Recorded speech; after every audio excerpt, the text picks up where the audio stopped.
Noviembre de 1961. Terry está disfrutando de un viaje por las Bahamas con toda su familia. Viajan en un velero que ha alquilado su padre, que cuesta una pasta, y con ellos también van el capitán del barco y su mujer. Después de pasar unos días maravillosos, cuando están volviendo de regreso a Florida, Terry se despierta sobresaltada. El capitán del barco, Julian Harvey, ha acabado con la vida de todos menos la suya, aunque ella solo ha visto a su madre y a su hermano tirados en el suelo. Por órdenes de Julian, del capitán, se queda en su habitación hasta que en un momento sale y ayuda a Julian con el bote salvavidas. Bote que utiliza él para huir del hundimiento y deja allí a la niña. La niña coge un inflable, se tumba encima y espera a que el barco se hunda y toca el agua. Nos habíamos quedado aquí en el episodio 1. Vamos a ver qué ocurre con Terry en esta segunda parte. Como siempre, mi nombre es Susana García, estás escuchando Más allá del crimen y vamos a comenzar.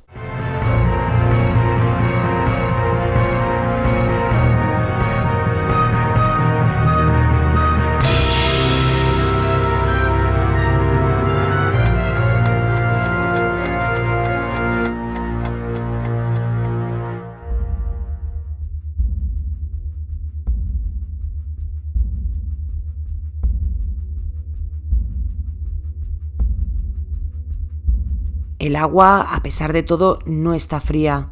Terry la puede sentir porque el inflable sobre el que se ha tumbado tiene una malla o una red debajo que permite que entre el agua. Y a pesar de todo el horror que había vivido la niña hasta este momento, se queda muy callada. Sabe que Julian se ha ido en el bote salvavidas y puede que vuelva a buscarla. Julian vuelve. Quiere asegurarse de que en ese barco no hay nadie vivo. Cuando Julian regresa a la zona del hundimiento, encuentra flotando en el agua el cuerpo de la hermana pequeña de Terry, Renee. No se sabe si la confunde con Terry o cuando la encuentra trama un segundo plan, y es: me voy a llevar el cuerpo de la niña, así cuando me rescaten puedo decir que es que el barco se estaba hundiendo, cuento cualquier historia y digo que he intentado rescatar a la pequeña y salgo impune.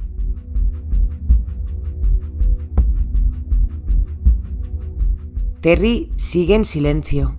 No puede ver nada, la noche es muy cerrada y empieza a hacer frío. Su ropa está mojada, pero es mucho más inteligente que Julian. El capitán del barco no la ve y deja la zona.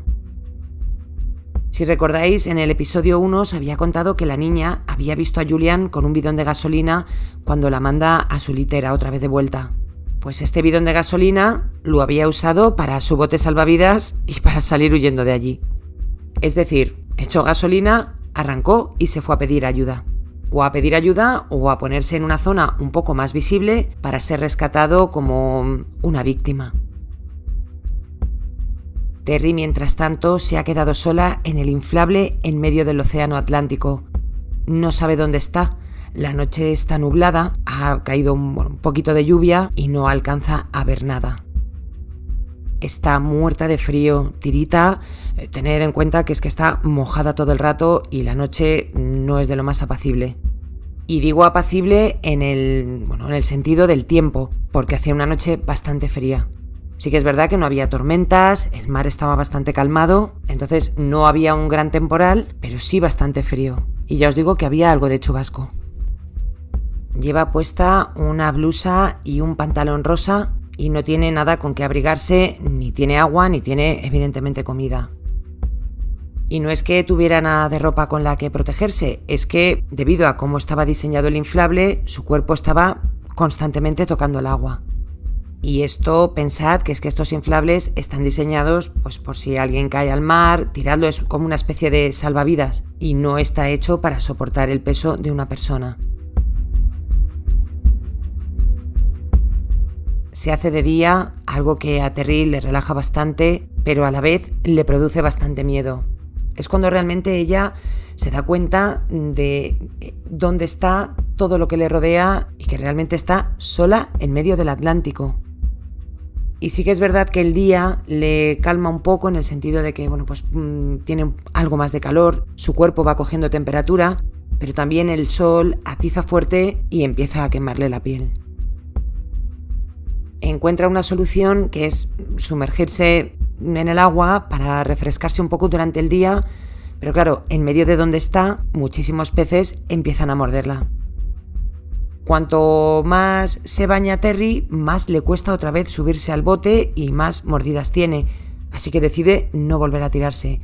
Y ya no solo que le muerdan ciertos peces, sino que realmente está rodeada de tiburones. No ve nada de tierra, lo único que alcanza a ver es agua, agua y agua. Sí que ve un par de barcos, pero están muy lejos y a pesar de que hace todos sus esfuerzos para que la vean, pasan de largo. Estamos en el día 1 y Terry ya empieza a tener hambre y sed. Sabe que agua del mar no debe beber, primero porque acelera la deshidratación y le produce más sed. Y ella sabe estas cosas y decide no beber. Sí que recuerda pasar cerca del Cayo Gran Isaac, del que os hablaba en el otro episodio y del que os contaré luego algunas anécdotas. Sabemos que es ese cayo porque ve la luz del faro, de lo único que hay en esa pequeña isla. Pero todavía lo tiene muy lejos y no se anima con los tiburones a nadar ella sola hasta allí. Y llega la noche. Terry vuelve a sentir la soledad de una noche cerrada en medio del océano Atlántico y rodeada de tiburones. Y aquí quiero hacer un comentario porque muchos os estaréis preguntando cómo puede ser que un tiburón no volcara el inflable. Y las teorías o lo que dicen es que Terry iba cubierta de aceite, mezcla de gasolina, pues de toda la historia que había pasado en el barco y que eso evitó que los tiburones le atacaran. No soy una experta, no lo sé. Igual que también aquí hay datos que se cuentan que tampoco me encajan mucho, pero bueno, iremos ahí más adelante. Consigue dormir un poco, digo un poco porque entre los ruidos del mar y que tenía precisamente un tiburón por la zona, pues la niña hace lo que puede y vuelve a hacerse de día. Estamos en el segundo día en el que Terry está abandonada a su suerte y es entonces cuando la niña consigue ver aviones, avionetas. Ella cree que la están buscando y efectivamente mueve las manos para ver si pueden verla, en plan, estoy aquí, pero pasan de largo, dan vueltas y nadie la ve. Y a estas alturas os preguntaréis cómo han llegado las avionetas ahí y cómo saben que el barco se ha hundido. Muy lejos de allí, Julian iba camino de Florida, con el cuerpo de René en el bote salvavidas. Que digo bote, pero era una lancha a motor. Y para su suerte se cruza con un barco que rápidamente le rescata. Le preguntan quién es y quién es esa niña, a lo que él contesta que cree que es Terry Tupperrold. Él cuenta que estaba en el Bluebell, que uno de los mástiles se partió, dio en el barco y lo que provocó un incendio. Cuando él salió corriendo a preparar este bote o lancha o como lo queráis llamar, todos los pasajeros del barco se habían ahogado al saltar por la borda debido al fuego. Todos los que escuchan su historia pues se quedan alucinando. Unos se lo creen más que otros. Unos piensan, pobrecito este hombre, lo que ha tenido que pasar, y otros creen que la manera de hablar y de referirse a lo que había ocurrido, que era bastante fría y que parecía como que le daba igual, y pensaban que no estaba contando toda la verdad.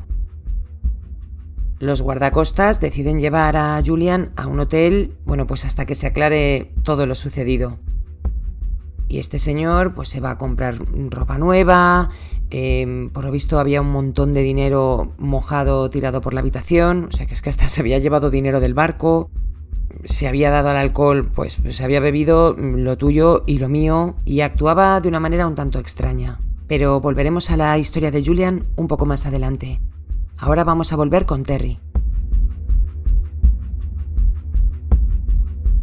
Para cuando Julian es rescatado, se da el aviso y salen estos aviones que ve Terry, que por desgracia no la ven a ella, y se vuelve a hacer de noche. Otra noche que pasa sola, con el miedo de no poder ser rescatada, de no saber en realidad qué le ha pasado a su padre, porque a pesar de todo, ella a su padre no le había visto. Por lo tanto, pensaba que en cualquier momento iba a encontrar a su padre o su padre iba a aparecer. No tenía comida, no tenía bebida, la piel del día le quemaba. Tenía ya los labios cuarteados, secos, y su pequeño cuerpo no iba a poder aguantar mucho más. Ya empieza a tener alucinaciones, ve cosas que sabe que no son reales y su cuerpo y su mente le están jugando una muy mala pasada. Otro día empieza y Terry siente que ya no puede más. Le duele todo el cuerpo, no tiene jugos gástricos, los músculos los tiene medio atrofiados debido a la postura. Imaginaos también en completa humedad durante más de 2 días que lleva ya sola por el Atlántico. Pasa el día pues entre desmayada y despertándose, más desmayada que despierta, hasta que se vuelve a hacer de noche.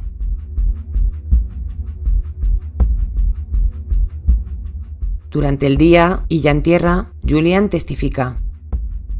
Cuenta lo que ya os he dicho, que había una tormenta terrible, que había ocasionado que el mástil se partiera, que diera al barco, provocara un incendio, lo que hizo que los pasajeros, pues o saltaran o fueran arrastrados o simplemente se ahogaran con el hundimiento, pero que él fue el único que le dio tiempo a salir de allí. Su testimonio no encaja. Primero porque no había tormenta. De hecho, los que estaban en el faro, del que os hablaré más adelante, y que ve Terry desde su inflable, que digamos son los que más cerca estaban de la zona donde Julian decía que se había hundido el Bluebell, aseguran que no hay ninguna tormenta, que no hubo nada, que el tiempo sí que estuvo nublado, que cayeron unas gotas, pero nada de viento como asegura él, que su historia no encajaba. Los guardacostas y la policía ya dudan de él. Lo que yo no sé es por qué no tiran de registros de este señor y ven que se había muerto una mujer ahogada. No sé, ya os digo que aquí tengo algunas pequeñas lagunas, pero evidentemente no voy a dudar de la historia porque tampoco tengo por qué dudar y luego veréis cómo termina esto y me entenderéis. Uno de los detalles que le hace sospechar a la policía y a los guardacostas es que cuando le rescatan, lo primero que pregunta es si han conseguido sacar más cadáveres, en lugar de preguntar si hay algún superviviente. Le preguntan por qué no ha usado las antorchas que llevan todos los botes pues para dar aviso de que se está hundiendo el barco o de que algo está pasando, un incendio o lo que sea. Y dice que es que no le dio tiempo. Lo cual era mentira porque habían encontrado las antorchas en el bote que había usado para huir del Bluebell. La historia sale en los medios. Se cuenta que una familia ha fallecido en un hundimiento y que solo hay un superviviente que es el capitán del barco. Volvemos al Atlántico.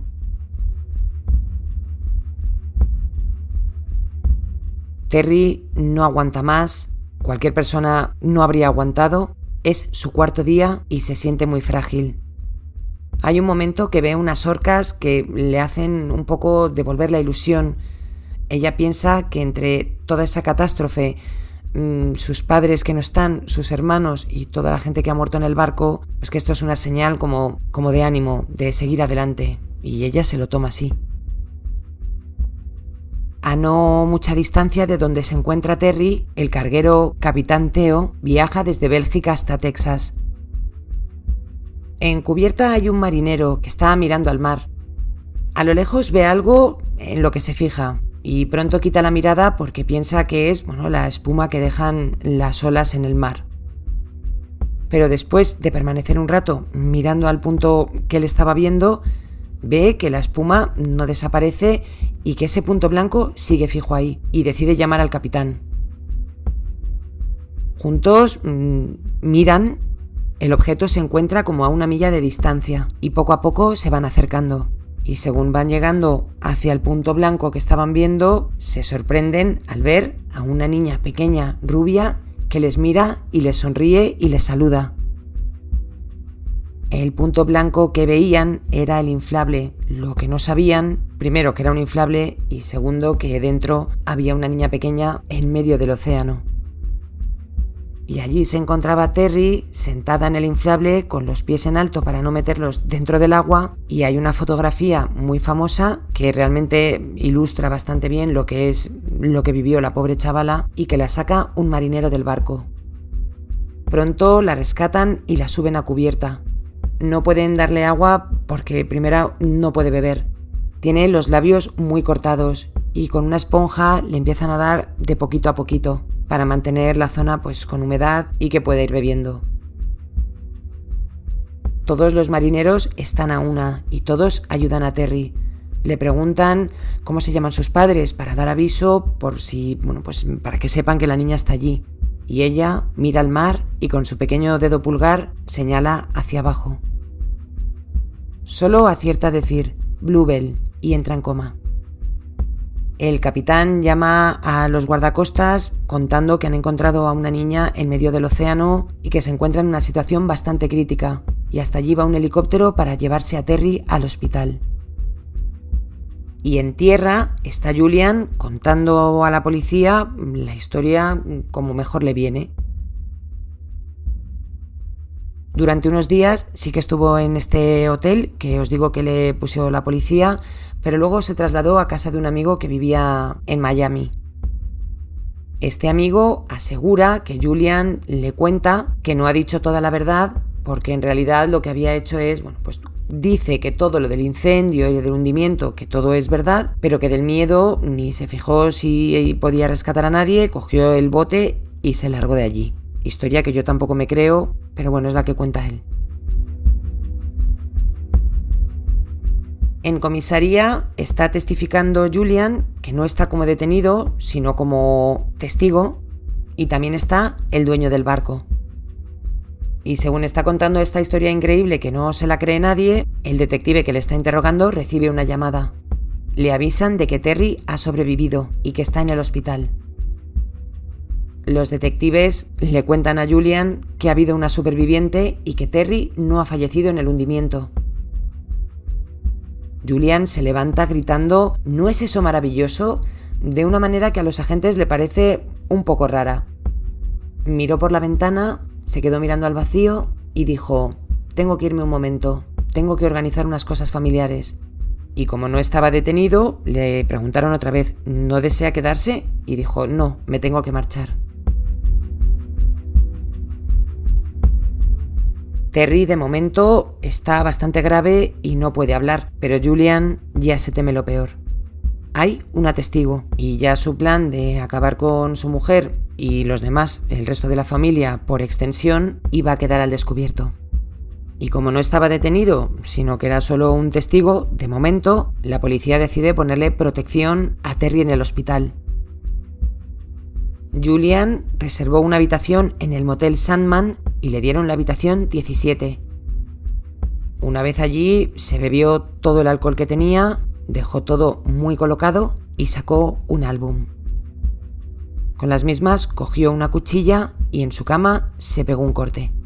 Empezó a sangrar, manchando así las sábanas y no se sabe por qué motivo, de la cama se fue al baño.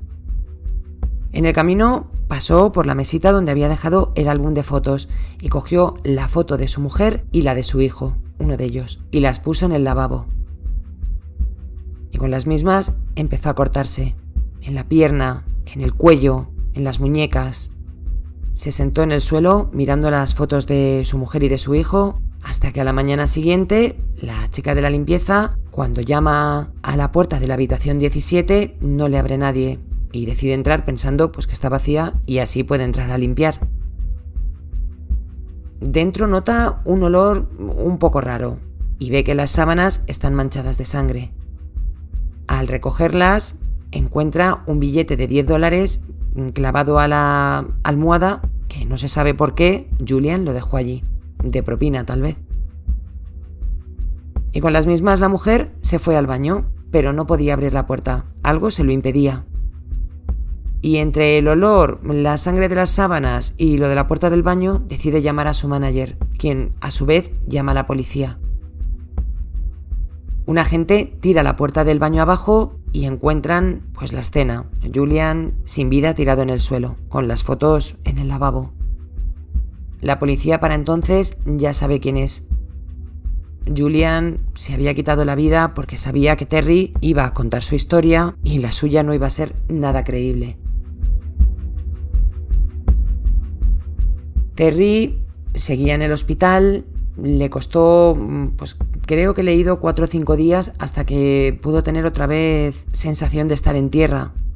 que yo no sabía que había como una especie de síndrome que te hace como las piernas, ¿no? Cuando bajas de un barco te mareas por el efecto del movimiento y la gente tarda en habituarse un poco otra vez al volver a andar en tierra. Y a ella le costó bastante. Estuvo muy mal, pero Terry se recuperó y contó su historia. Y como os podéis imaginar, la historia de Terry no era para nada lo que había contado Julian. Y aquí os podéis imaginar la noticia en todos los medios de comunicación y todo el mundo que le conocía hablando. Muchos de ellos diciendo que era una persona maravillosa, un señor bastante educado, y otros pues que decían lo contrario, que era un tío muy arrogante y como bastante subido. Que bueno, eso tampoco tiene que convertir a alguien en asesino, aunque lamentablemente en este caso sí. Y no os lo perdáis porque la historia no se queda aquí. Tiempo después, el hermano de Meridine, que era la mujer de Julian que había muerto en el barco, recibe una llamada anónima y le habla de un seguro. Y parece ser que Julian había sacado un seguro de vida a nombre de su mujer de $20,000 que, en caso de fallecer por accidente, se duplicaría. Así que Julian esperaba de esto no solo acabar con su mujer y quitársela de en medio, y bueno, pues aprovechar la coyuntura y como estaba mal de dinero, pues sacarse un seguro a nombre de la mujer y llevarse un dineral. Que yo entiendo que la familia de ella tiene todo el derecho, pero creo que también aquí en parte hay dos víctimas, así que el dinero se debería repartir entre todas las víctimas, pero bueno, que no voy a cambiar yo el funcionamiento de los seguros. Y si os estáis preguntando qué fue de Terry, pues yo os lo voy a contar.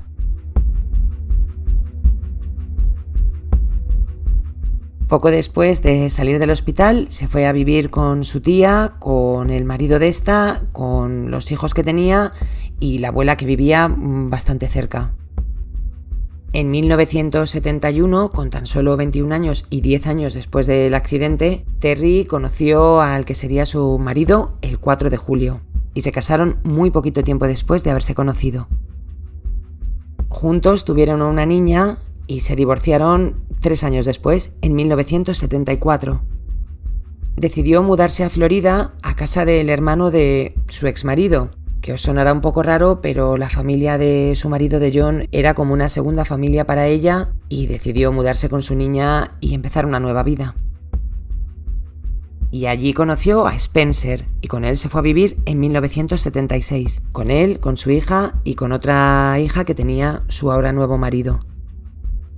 2 años después de conocer a Spencer, tuvieron un hijo juntos, un varón, al que le pusieron de nombre Brian, como el hermano de Terry. Y después se marcharon todos a vivir a Alemania, pero aquí la relación ya empezó a cojear. Spencer le daba las sustancias y el matrimonio pues no estaba bien. Se le fue un poco las manos a este señor el tema de las drogas y acabó en el hospital. Y esta mujer, pues Terry, decidió dejarle. Y conoció a otro hombre, pero con tan mala suerte de que era un poco, pues, abusador. Y no solo de adultos, sino que también de niños. Se lo había ocultado, pero vamos, que tenía un historial este señor como para salir corriendo. Y en 1990 conoce al que será su marido definitivo, Ron. Y pensaréis que tal vez le cogió miedo al agua, pero no. En 1986, 4 años de casarse con su último marido, empezó a trabajar en el Departamento de Recursos Naturales de Wisconsin como manager del área de agua. Le encantaba el agua y aunque durante unos años sí que tuvo miedo a las profundidades, ella sabía que ese agua a ella le había protegido, le había defendido ante las adversidades y ella pues quería devolverle ese gran favor y fue su manera de contribuir a su historia.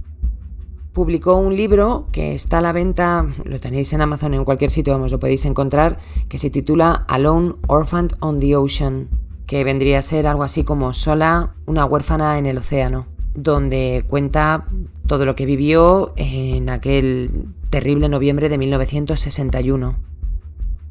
Y os iba a contar unos detalles pues que tal vez os puedan parecer algo curiosos. Y vamos a comenzar hablando del faro de la isla o del Cayo Gran Isaac. Poquito tiempo después de ser rescatada Terry, en 1969, pues descubrieron que este faro había sido abandonado por las personas que lo ocupaban Y durante tiempo hubo unos rumores que decían que el Triángulo de las Bermudas pues los habían absorbido, que habían desaparecido. Y finalmente pues creen que estas personas desaparecieron porque pasó un huracán muy cerquita de donde estaban, llevándose a los ocupantes.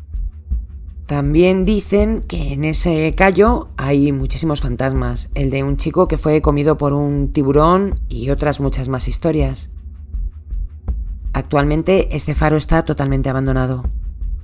Otra de las historias, y algo bueno que tuvo lo de Terry, es que a partir de este incidente los chalecos cambiaron de color y son naranjas, que es como lo conocemos todos, precisamente para diferenciarlo de cualquier otro objeto en el mar que podría haber hecho que Terry hubiera sido rescatada bastante antes. Y de algunas cosas que no me encajan, pues si Julian volvió para buscar a Terry y era noche abierta y no la encontró, pero vio a la hermana, ¿cómo encontró a la hermana si tampoco podía ver a la otra? Esto es una duda mía que me surge. Si este señor ya había sido medio, sospechoso o presunto sospechoso de haber acabado con una mujer, porque esto no salió en su historial y hubiera sido determinante para detenerle y no haberle dejado marchar. Que al final acabó este personaje como acabó, pero hubiera estado bien que también se hubiera llevado su merecido. Y pocas cosas más, porque sí, en algunas declaraciones de uno y de otro hay cosas que de verdad que yo no he visto, pero que lo vamos a dejar aquí porque al final Terry sobrevivió, se convirtió en una mujer adulta, es madre, es abuela, ha contado su historia y está aquí para contarlo. Y gracias a su historia estoy yo para contárosla. Y nada, con esto pues muchísimas gracias, espero que os hayan gustado los 2 episodios y si tenéis algún dato más que me haya saltado, que me haya olvidado, que haya dicho mal, pues me lo dejáis en comentarios, de buenas formas por favor, y a partir de ahí pues hablamos lo que sea. Gracias de corazón, saludos como siempre a mis miembros de Patreon, Ruser, Sumi, Alberto, Juan, Lucas Raúl y Elizabeth. Gracias a todos por estar ahí. Os mando un beso muy fuerte a todos y feliz semana. Nos vemos la semana que viene con más casos reales en Más allá del crimen. Un beso fuerte.